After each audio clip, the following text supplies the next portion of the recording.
पाहुणी म्हणते की मला देखील असं वाटतंय की आतापासूनच मी सगळ्यांना इन्व्हाइट करायला सुरुवात करते। सावनी तिथून निघून जाते। हर्ष म्हणत असतो की उद्या सागर पुन्हा एकदा शेवटचा हरणार आहे। सईला तर आता मी माझ्याकडे त्याच्या नाकावर टिचून घेऊन येणार आहे। उद्या सगळ्यांसमोर सागरचा मान खाली घातलेला लाजिरवाना चेहरा असेल। सई त्याची कधीही होऊ शकणार नाही आणि पुन्हा एकदा ही गोष्ट सिद्ध होईल की बॉस फक्त एकच असतो। असं बोलून हर्षवर्धन मात्र आता खूपच खुश असतो, कारण त्याला कल्पनाही नसते की मुक्ता आणि सागर पुन्हा लग्न करणार आहे। नमस्कार मंडळी, प्रेमाची गोष्ट या मालिकेच्या आजच्या भागात आज आपण बघणार आहोत। मुक्ताने लग्नाला पुन्हा होकार दिल्यामुळे सागर मुक्ताला थँक्यू म्हणत असतो आणि तो म्हणत असतो की सावनी सर्व खोटं बोलत होती, हे मी प्रूव्ह करून देऊ शकतो। मुक्ता म्हणते की मी मागितलं का तुमच्याकडे स्पष्टीकरण, पण हा तुम्हाला एक मुलगा आहे ही गोष्ट तुम्ही मला सांगू शकत होतात, पण तरी सुद्धा मी तुम्हाला कधीच जज केलं नसतं। आणि तुम्हाला अजून एक मुलगा आहे, यात लपवण्यासारखं काय आहे? सागर म्हणतो की मुलगा आहे, परंतु तो आता माझ्यासोबत नाहीये, पण तो माझ्याजवळ का नाहीये ही गोष्ट लपवण्यासारखी आहे। माझी कधीही भरून न निघणारी जखम म्हणजे आदित्य। माझा आधी जोपर्यंत सावनीकडे आहे तोपर्यंत मी इनकम्प्लीट आहे। सगळ्यात इम्पॉर्टंट म्हणजे त्याला हेच वाटतं की तो माझ्यासोबत सेफ नाहीये। मुक्ता म्हणते की सईला तुमच्यासोबत अनसेफ वाटू देऊ नका बस, आणि तसंही मी सई सोबत कायम असणार आहे आणि आदित्य सोबत जे काही झालं मी ते सईला कधीच कळू देणार नाही। सागर म्हणत असतो कोणालाही न विचारता तुम्ही तुमचं मत बदलू देऊ नका। नक्की खरं काय आहे एकदा ते जाणून तरी घ्या, दुसऱ्याला विचारा तरी। मुक्ता म्हणते की आता खरं काय आहे ते येणारा काळच ठरवेल। मित्रांनो, जर तुम्ही आपला चॅनल रोज बघत असाल आणि तरी सुद्धा अजून सबस्क्राईब केलं नसेल तर प्लीज चॅनलला लगेच सबस्क्राईब करा आणि बेल आयकॉनवर देखील क्लिक करा। धन्यवाद। तितक्यातच तिथे सई आलेली। सईने एकदम सुंदर अशी नऊवारी नेसलेली असते आणि त्या नऊवारीमध्ये ती खूपच क्यूट दिसत असते। येऊन ती मुक्ता आणि सागरला भेटते आणि विचारते की मी कशी दिसते, तेव्हा मुक्ता म्हणते की फारच सुंदर। तितक्यातच गुरुजी म्हणतात की नवरा नवरी इकडे या। सई लगेचच मुक्ताचा आणि सागरचा हात एकमेकांच्या हातात देते आणि त्यांचा हातही ती त्यांना गुरुजींकडे घेऊन येते। तर इकडे सावनी आणि हर्ष दोघंही ड्रिंक करत असतात। दोघंही खूपच खुश असतात।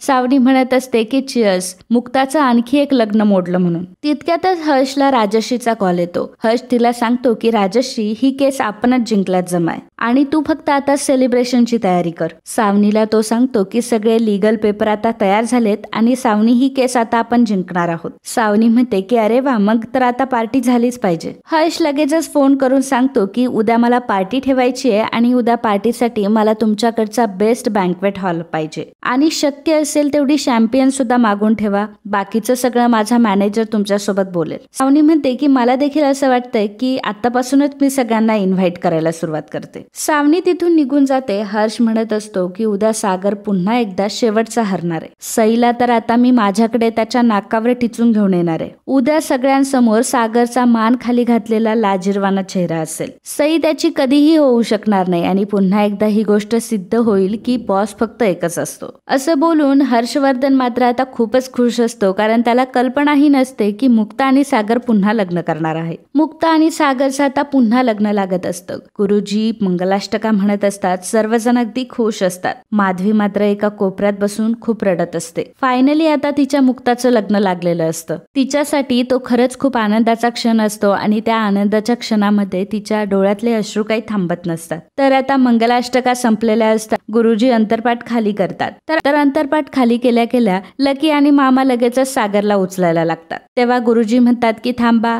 विधीमध्ये हे असं अजिबात काही नाहीये, खाली ठेवा बरं त्यांना। त्यामुळे नाईलाजाने त्यांना खाली ठेवावं लागतं सागरला। मुक्ता मात्र हसत असते। त्यानंतर मुक्ता सागरला वरमाला घालते, सागर मुक्ताला वरमाला घालतो। सर्वजण खूप खुश असतात। मिहिका दोघांच्याही डोळ्याला कलशातलं पाणी लावते। त्यानंतर मंजिरी दोघांचेही औक्षण करते। तर माधवी इकडे स्वामींचे खूप आभार मानत असते। तिच्या मुक्ताचं आता लग्न झालेलं असतं आणि कन्यादान करण्यासाठी आता ती बाहेर जाते आणि मग कन्यादानाची ती भाऊक वेळ आलेली असते। पुरुषोत्तम आणि माधवी आता मुक्ताचं कन्यादान करत असतात। कन्यादानाच्या वेळी पुरुषोत्तम आणि माधवी दोघंही रडत असतात आणि त्या दोघांना बघून मुक्ता रडत असते। कन्यादान आता संपन्न झालेलं असतं। माधवी आणि पुरुषोत्तम दोघंही पाया पडतात। पुरुषोत्तम जेव्हा पाया पडत असतो तेव्हा मुक्ता त्याचे हात धरते आणि त्याच वेळी सागर देखील पुरुषोत्तमचे हात धरतो। पुरुषोत्तम रडत रडत सागरला म्हणत असतो की आता सांभाळा माझ्या लेकीला। सर्वांसाठी तो खरंच खूप भावुक क्षण असतो। सर्वांच्या डोळ्यामध्ये पाणी आलेलं असतं।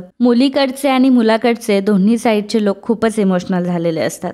त्यानंतर सागर आता सर्वांसमोर मुक्ताच्या गळ्यात मंगळसूत्र घालतो, मुक्ताच्या गळ्यात तो डोरलं घालतो. स्वाती सुद्धा आता मुक्ताला जोडवे घालत असते. सर्वजण खूप खुश असतात. त्यानंतर सागर मुक्ताच्या भांगेमध्ये कुंकू भरतो. त्यानंतर गुरुजी म्हणतात की चला बरं आता ह्या दोघांची ही गाठ बांधा. सई विचारते की हे काय असतं, तेव्हा स्वाती म्हणते की अगं चिंबोरी, आता पप्पाच्या आणि मुक्ताईच्या शेल्याची अशी गच्च गाठ बांधायची, म्हणजे ते दोघं आता कायम एकत्र राहणार. सई म्हणते की म्हणजे फॉरेव्हर ना, तर सर्वजण हसून हो म्हणतात. सई म्हणते की ठीक आहे, मग ही गाठ मी बांधू का? माधवी गुरुजींना विचारते की गुरुजी चालेल का असं? गुरुजी हो म्हणतात. मग सई दोघांच्याही शेल्याची घट्ट अशी गाठ बांधते. सर्वजण टाळ्या वाजवतात. सर्व बघून सर्वांना खूप आनंद झालेला असतो. सगळ्याचा सायलीला देखील खूप आनंद झालेला असतो आणि सायली कौतुकाने हे सर्व बघत असते आणि त्यात ती हरवून गेलेली असते. तेव्हा अर्जुन विचारतो की सायली काय झालं? सायली म्हणते की कदाचित असं पहिल्यांदाच झालं असेल ना की आई आणि वडिलांच्या शेल्याची घट्ट गाठ बांधतीये. अर्जुन म्हणतो की हो खरंय तुमचं. त्यानंतर सागर आणि मुक्ताच्या दोघांच्याही आता सप्तपदी होतात. गुरुजी सांगतात की आता वधूच्या भावाने येऊन वराचा कान पिळायचा आहे. मयुरेश आता येतो आणि सागर जवळ बसतो. गुरुजी म्हणतात की आता तुम्ही त्यांना म्हणा की माझ्या बहिणीचा चांगला सांभाळ करा. मयुरेश हळूच मुक्ताला म्हणत असतो की हा चान्स काय मला परत भेटणार नाही, जरा जोरातच पिळतो. मुक्ता म्हणते की चालेल. तेव्हा इंद्रा म्हणत असते की ए बाळा जरा हळूच कान पिळ हा, नाहीतर माझ्या सागरचा कान दुखेल. मयुरेश म्हणतो की ह्या तर आधीच घाबरल्या आणि मग अगदी हळूवार सागरचा कान पकडून तो म्हणतो की माझ्या बहिणीची नीट काळजी घ्यायची, तिला कधीही रडू द्यायचं नाही आणि जर माझ्या बहिणीला काही त्रास दिला तर गाठ माझ्याशी आहे. मयुरेश अगदी प्रेमाने सागरला हे सर्व सांगत असतो आणि तो सागरला हे देखील सांगतो की तुला जर काही सिक्रेट जाणून घ्यायचे असतील तर तू डायरेक्ट मला कॉल कर. त्यानंतर गुरुजी सांगतात की आता तुम्हाला काही सप्तपदी चालायच्या आहेत. सागर आता मुक्ताचा हात हातामध्ये घेतो. गुरुजी सांगतात की वराने वधूच्या दोन्हीही खांद्यावर हात ठेवायचा आहे आणि ते मुक्ताला सांगतात की पहिलं पाऊल चालत असताना तू त्यांच्या कुटुंबाची अन्नदात्री होशील आणि त्यांची संतती आणि त्यांच्या मुलांची आई देखील होशील. अशा प्रकारे 6 पदी पार पडलेल्या असतात. गुरुजी म्हणतात की सप्तपदी अतिशय महत्वाचं आहे. हे पाऊल तुम्हाला दोघांनाही दोघांच्या मैत्रीकडे नेतं. तुम्हाला यांची आई व्हावं लागेल, बायकोही व्हावं लागेल. हे सगळं होत असताना तुम्हाला यांची मैत्रीण होणं विसरता येणार नाही. मग 7वी सुपारी सुद्धा आता मुक्ताने